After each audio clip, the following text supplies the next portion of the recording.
ഉണ്ണിയപ്പം കൊതിയനാണ്. ഉണ്ണിയപ്പം നെയ്യപ്പം കൊതിയനൊക്കെയാണ് കേട്ടോ എൻ്റെ കുഞ്ഞൂസ്. ആ കുഞ്ഞൂസ് ഈ വിഷുവിന് പറഞ്ഞ് ഉണ്ണിയപ്പം ഉണ്ടാക്കി തരണമെന്ന്. അപ്പം ഞാനിങ്ങനെ കാര്യങ്ങളൊക്കെ പറഞ്ഞ് അവന് മനസ്സിലാക്കി കൊടുത്തു കേട്ടോ. അപ്പം അമ്മ നാട്ടിൽ നിന്നൊക്കെ വിളിച്ചപ്പോൾ പറഞ്ഞു ഉണ്ണിയപ്പമൊക്കെ ഉണ്ടാക്കുന്നതെന്ന് കേട്ടതുകൊണ്ടായിരിക്കണം കേട്ടോ കുഞ്ഞൂസിന് ഭയങ്കരമായിട്ട് ഒരു കൊതിയെ ഉണ്ണിയപ്പം ഉണ്ടാക്കി കൊടുക്കണം എന്നും പറഞ്ഞിട്ട്. അങ്ങനെ ഞാൻ എന്ത് വിചാരിച്ചു, എന്നാൽ പിന്നെ ഇച്ചിരി പത്തലിൻ്റെ ബാക്കി കുറച്ച് പച്ചരി ഇരിപ്പുണ്ടായിരുന്നു. അപ്പോൾ അതൊന്ന് പൊടിച്ചിട്ട് നെയ്യപ്പം ഉണ്ടാക്കി കൊടുക്കാമെന്ന് വെച്ചിട്ട് ഒരു തട്ടിക്കൂട്ട് ഒരു കുഞ്ഞ് നെയ്യപ്പാണ് കേട്ടോ ഞാൻ ഇന്ന് ഉണ്ടാക്കുന്നത്. അപ്പോൾ അതിന് വേണ്ടിയിട്ട് എള്ളെടുത്ത സമയത്താണ് കേട്ടോ മനസ്സിലായത് കഴിഞ്ഞ ദിവസം ചന്തയ്ക്ക് പോയപ്പോൾ വാങ്ങിയത് കസ്കസ് ആണെന്നുള്ള കാര്യം. അയ്യോ വല്ലാത്തൊരു പറ്റലായി പോയിട്ടോ. അതിന് പകരം ഞാൻ വെള്ള എള്ളിട്ടിട്ട് അഡ്ജസ്റ്റ് ആക്കി കേട്ടോ.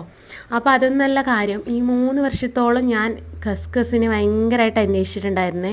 അപ്പോഴെനിക്ക് എവിടുന്നും കസ്കസ് കിട്ടിയില്ല. ഇപ്പോഴാണ് കേട്ടോ ഈ കസ്കസ് കിട്ടിയത്. എന്തോ ഭാഗ്യത്തിന് മുൻപേ തന്നെ മനസ്സിലായതുകൊണ്ട് ഞാൻ ആ നെയ്യപ്പത്തിലിട്ട്